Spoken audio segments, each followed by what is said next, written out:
लोग जब सत्ता के परकोटों को तोड़कर उसकी भव्यता से बाहर आते हैं तो कुछ और बड़े हो जाते हैं, कुछ और भव्य हो जाते हैं।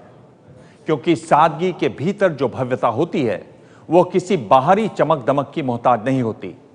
आज ये याद करने का दिन है, क्योंकि आज ही के दिन 1 साल पहले उस शख्स ने आखिरी सांस ली जिसके आगे सारी महानताएं बौनी बन जाती। जनता के राष्ट्रपति कलाम साहब को फिर से सलाम। सपना वो नहीं है जो आप नींद में देखें, सपने वो हैं जो आपको सोने न दें।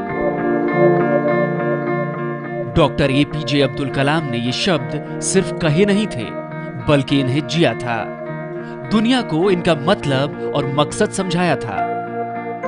सादगी, ईमानदारी और कुछ कर गुजरने की ललक क्या होती है ये बताया था। और इन्हीं सपनों ने उन्हें अखबार बेचने वाले से मिसाइल मैन और देश का राष्ट्रपति तक बनाया। 15 अक्टूबर 1931, धनुषकोडी गांव, तमिलनाडु। भारत रत्न डॉक्टर कलाम का जन्म इसी छोटे से गांव में हुआ।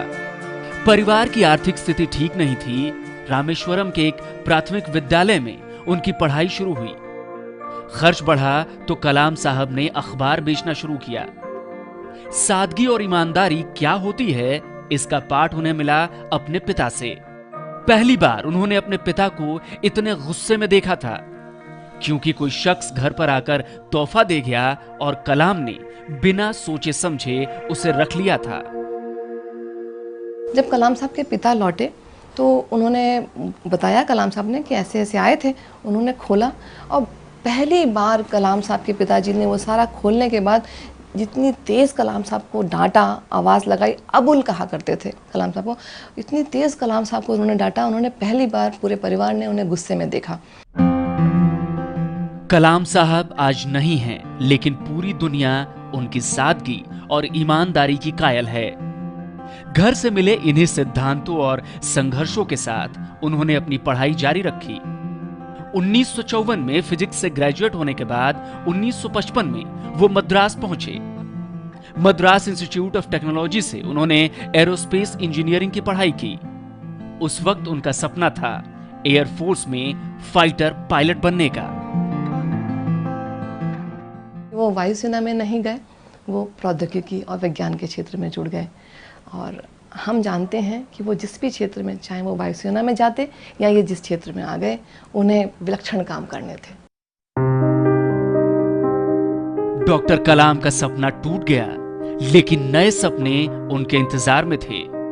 वो साल 1960 का था जब उन्होंने डीआरडीओ यानी defence research and development organisation में एक वैज्ञानिक के तौर पर ज्वाइन किया, और यहीं से उनके सपनों को एक नई उड़ान मिली। डॉक्टर अब्दुल कलाम अपने आप में एक अलग किस्म की शख्सियत थे। ऐसे इंसान मुद्दतों में पैदा होते हैं। उनका सबसे बड़ा जो योगदान देश के लिए है, डीआरडीओ के लिए है, वो है we can do it attitude. हालांकि डीआरडीओ में डॉक्टर कलाम अपने काम से ज्यादा संतुष्ट नहीं थे। 1969 में उन्हें इसरो यानी इंडियन स्पेस रिसर्च ऑर्गेनाइजेशन में ट्रांसफर कर दिया गया, और जब उन्हें जिम्मेदारी मिली integrated guided missile development programme की, तब यहीं से नींव पड़ी मिसाइल मैन बनने की।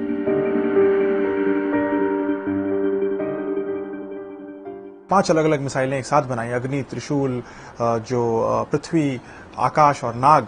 एक साथ 10 साल के अंदर 5 मिसाइलें ऐसे देश ने बनाई जिनको कोई दूसरे लोग कहते थे कि भारत कुछ कर ही नहीं सकता, लेकिन उसके बनिस्बत उस डिफिकल्ट सिचुएशन में भी उन्होंने ऐसा काम किया। डॉक्टर कलाम के नेतृत्व में पृथ्वी, अग्नि, आकाश, त्रिशूल और सुपरसोनिक क्रूज मिसाइल ब्रह्मोस बनाई गईं। 1997 में भारत के प्रति योगदान को देखते हुए उन्हें भारत रत्न से सम्मानित किया गया। ये कलाम साहब की ही देन है कि भारत आज परमाणु हथियारों के निर्माण में सफल हो पाया है। ये डॉक्टर कलाम ही थे जिनकी वजह से 1998 में राजस्थान के पोखरण में भारत ने अपना दूसरा सफल परमाणु परीक्षण किया। शांतिपूर्ण न्यूक्लियर विस्फोट किया था उसमें हमें मालूम था कि हम कभी भी न्यूक्लियर हथियार बना सकते हैं। हम चाहते तो 74 में भी बना सकते थे। गिने चुने देशों की कैटेगरी में आ चुके हैं जिनके पास अपना खुद का मिसाइल, स्ट्रेटेजिक मिसाइल बनाने की क्षमता है। और सबसे बड़ी बात यह है कि यह क्षमता हमने खुद डेवलप की है। एक एक चीज़, एक एक टेक्नोलॉजी खुद की बनाई हुई है, चाहे वो सॉफ्टवेयर हो चाहे हार्डवेयर हो। इसको बनाने में कलाम साहब के नेतृत्व का बहुत बड़ा योगदान रहा है। 25 जुलाई 2002 को डॉक्टर एपीजे अब्दुल कलाम देश के 11वें राष्ट्रपति बने, लेकिन सादगी वही रही। राष्ट्रपति होते हुए भी वो सोचते रहते कि देश और लोगों की भलाई के और रास्ते क्या हो सकते हैं। जुलाई 2007 में राष्ट्रपति का उनका कार्यकाल खत्म हुआ। डॉक्टर कलाम दक्षिण अफ्रीका में रंगभेद के खिलाफ लड़ने वाले सबसे बड़े योद्धा नेल्सन मंडेला से बेहद प्रभावित थे। पहली बार जब उन्होंने मंडेला से हाथ मिलाया तब वो सिहर उठे थे। मंच से उठे नेल्सन मंडेला जी तो वो छड़ी पकड़े हुए थे। वो अचानक छड़ी हाथ से गिर गई, वो लड़खड़ा गए। कलाम साहब ने अपना हाथ बढ़ा दिया, मंडेला जी ने उनका हाथ पकड़ लिया। फिर बहुत देर तक वो उनका हाथ थामे खड़े रहे। कलाम साहब कहते हैं कि जब मैंने हाथ मिलाया तो मुझे अंदर से एक सिहरन महसूस हुई। मुझे लगा कि हाँ, मैंने किसी महान व्यक्ति से हाथ मिलाया है। बहुत कम लोग ये जानते होंगे कि वे गीता और कुरान दोनों का अनुसरण करते थे। उन्हें भक्ति गीत सुनने का तथा वाद्य यंत्र बजाने का भी बहुत शौक था। डॉक्टर अब्दुल कलाम का व्यक्तित्व अद्भुत है। ऐसे व्यक्ति सदियों में पैदा होते हैं, युग पुरुष कहलाते हैं। 27 जुलाई 2015 को ये मिसाइल मैन हम सबको छोड़कर चले गए, लेकिन आज भी वो देश की 1.25 अरब जनता के दिलों में मौजूद हैं।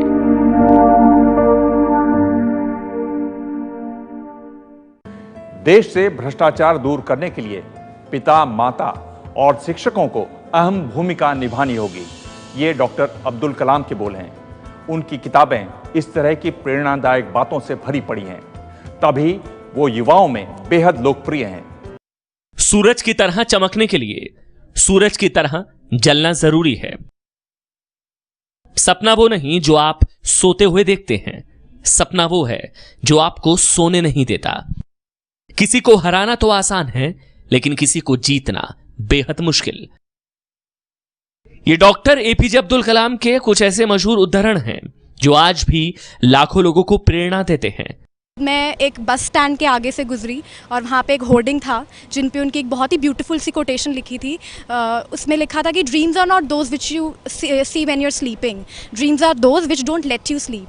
तब मुझे पता नहीं था कि डॉक्टर एपीजे अब्दुल कलाम की कोटेशन है। नीचे मैंने उनका नाम देखा और उनकी फ़ोटो बनी हुई थी, और वो एक कोटेशन है जिसको पढ़ के मैंने ठान लिया कि जो भी मेरी ड्रीम है मैं बिल्कुल परस्यू करूँगी, और इसका बहुत बड़ा रीज़न डॉक्टर एपीजे अब्दुल कलाम ही थे। उनकी कोटेशंस, उनकी बुक्स अगर आप पढ़ोगे आपको रियलाइज़ होगा कि वो हर किसी को इंस्पायर करने की उनके पास पावर है। एंड उनकी कोटेशन है, if you want to shine like a sun then you have to burn like sun. Doctor Kalam के शब्दों में एक गहराई थी, एक जादू था जिसने न जाने कितने छात्रों, नौजवानों और समाज के हर तबके से जुड़े लोगों को उनका मुरीद बना दिया। कलाम साहब के कोटेशन जो हैं वो बच्चों को प्रेरणा देते हैं, युवाओं को दिशा देते हैं, बुजुर्गों को जीने की ताकत देते हैं, राजनेताओं को एक सोच देते हैं, वो हर एक को एक दिशा देते हैं। डॉक्टर कलाम के शब्दों में उनकी सादगी और ऊर्जा से भरे मनमोहक व्यक्तित्व की झलक मिलती है। उनकी आत्मकथा अग्नि की उड़ान तो सबसे ज्यादा बिकने वाली किताबों में शामिल है। अरुण तिवारी जी के कहने के बाद उन्होंने अपनी पहली पुस्तक लिखी अग्नि की उड़ान, विंग्स ऑफ फायर। और मैं आपको बताऊं, इस किताब की 10 लाख प्रतियां बिक चुकी, उसी वक्त बिकी, 10 लाख प्रतियां बिकी। और इसका हिंदी में अनुवाद किया प्रभात प्रकाशन ने अग्नि की उड़ान नाम से, जिसकी करीब 1.5 लाख प्रतियां बिकी। तो ये पहली किताब थी जो कलाम साहब ने लिखी। डॉक्टर कलाम की हर किताब ने लोगों के दिलों को जीता है, फिर चाहे वो बच्चों को समर्पित तेजस्वी मन हो, देश के बेहतर भविष्य की रूपरेखा बताने वाली भारत 2020, या फिर मेरी जीवन यात्रा। डॉक्टर कलाम अपने जीवन की घटनाओं को भी इस तरह पेश करते थे कि वो सबके लिए प्रेरक बन जाती थी। कलाम साहब ने अपने जीवन के सारे अनुभवों को, सारी घटनाओं को बहुत प्रेरक रूप से हमारे सामने रखा है। उन्होंने बचपन में की घटनाओं को भी कुछ इस ढंग से रखा है कि वो हमारे बच्चों के लिए प्रेरक बन जाती हैं। डॉक्टर कलाम की लिखी किताबों का युवाओं पर सबसे ज्यादा असर दिखता है। ऐसा इसलिए हुआ क्योंकि युवाओं के साथ उनका गहरा जुड़ाव था और वो युवाओं की तरह सोच सकते थे। मुझे लगता है कि डॉक्टर कलाम बच्चों और युवाओं के बीच में लोकप्रिय इसलिए सबसे ज्यादा थे क्योंकि वो एक युवा सोच रखने वाले व्यक्ति स्वयं थे। उनके अंदर बहुत ज्यादा जिज्ञासा थी। कई बार ऐसा होता था कि जैसे हम लोग रोज ऑफिस में उनसे सुबह सुबह मिलते थे तो वो एक कागज अपना पढ़ के लेकर के आते थे, बोलते थे देखो मैंने आज ये नया सीखा, और फिर मुझसे पूछते थे तुम बताओ तुमने क्या नया सीखा। डॉक्टर कलाम के साथ मिलकर कई किताबें लिखने वाले सृजनपाल सिंह इस बात के गवाह हैं कि वो किताबें लिखते समय किस तरह हर एक वाक्य, हर एक शब्द पर ध्यान देते थे। मैंने देखा है कि वो कैसे पुस्तक लिखते थे। तो हम लोग जो भी लिखते थे हम उसको एक बड़े से प्रोजेक्टर पे, दीवार पे प्रोजेक्ट कर देते थे और दोनों लोग बैठ करके पढ़ते थे। और डॉक्टर कलाम कहते थे मैं ऐसे पढ़ूंगा जैसे मैं पहली बार इस पुस्तक को पढ़ रहा हूँ।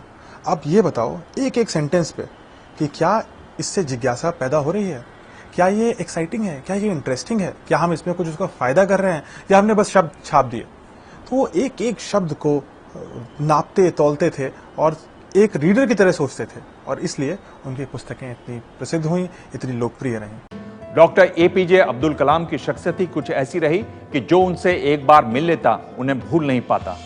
वो अक्सर देश के अलग अलग हिस्सों के स्कूलों और कॉलेजों में जाकर छात्रों से मिलते, उनसे बातें करते। आज भी उन स्कूलों में डॉक्टर कलाम की यादें ताजा हैं।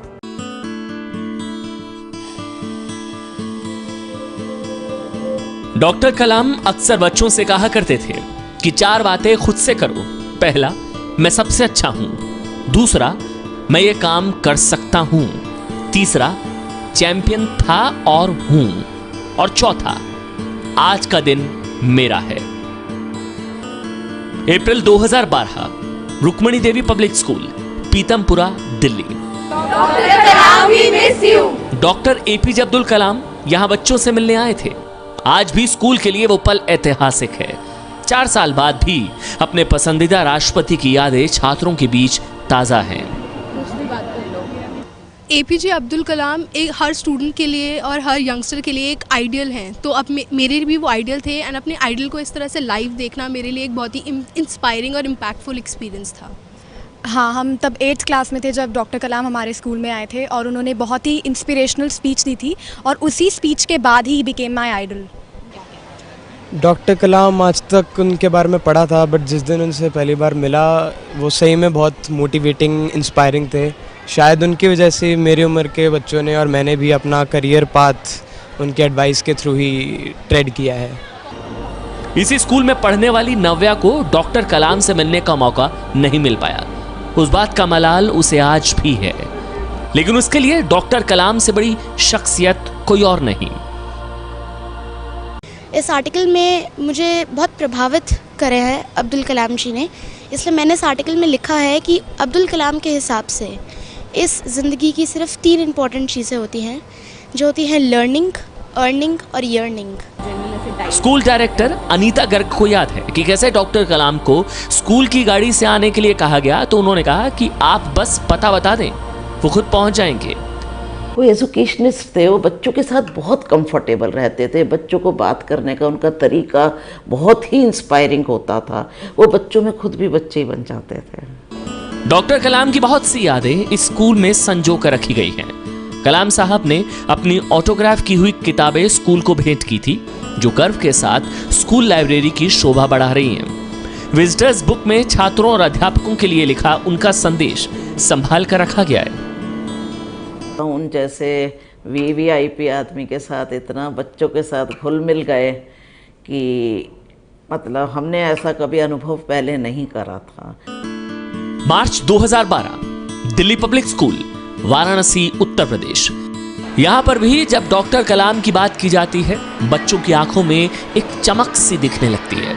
जिन बच्चों से डॉक्टर कलाम मिले थे उनके लिए तो ये जैसे कल की ही बात हो। बच्चे बताते हैं कि कैसे डॉक्टर कलाम की बातों ने उनकी जिंदगी में बड़े बदलाव किए हैं। हम आज भी वो दिन भूल नहीं सकते। वो जिस दिन हमारे स्कूल आए थे, जिस दिन हमको पता चला कि वो हमारे स्कूल आ रहे हैं, उस दिन हमें याद है कि हम उस दिन सो नहीं पाए थे। कलाम साहब ने कहा था एक टीचर जो होता है वो अपने दिल से काम करता है, एक बच्चे के वेलबींग के लिए काम करता है। तो इस चीज़ को सोच के मेरा भी मन था कि मैं कुछ भी बन जाऊं, but at a point of time मैं टीचिंग ज़रूर करूंगा। उनकी बातें इतनी अच्छी होती है, मतलब उनकी बातें वो दो लोगों को मोटिवेट करती है, इन्फ्लुएंस करती है। जो उन्होंने बोला था हमारे स्कूल में कि हमको अपने पसंद के लाइन में जाना चाहिए, अपने पसंद के प्रोफेशन चूज करना चाहिए। साल 2009 Delhi public school, Ranchi, Jharkhand. Doctor APJ Abdul Kalam यहां बतौर चीफ गेस्ट आए थे। यहां के बच्चों को याद है कि कैसे वो बच्चों के साथ बच्चे बन जाते थे। डॉक्टर कलाम का गरीबी से लड़कर देश के राष्ट्रपति बनने तक का सफर बच्चों को प्रेरित करता है।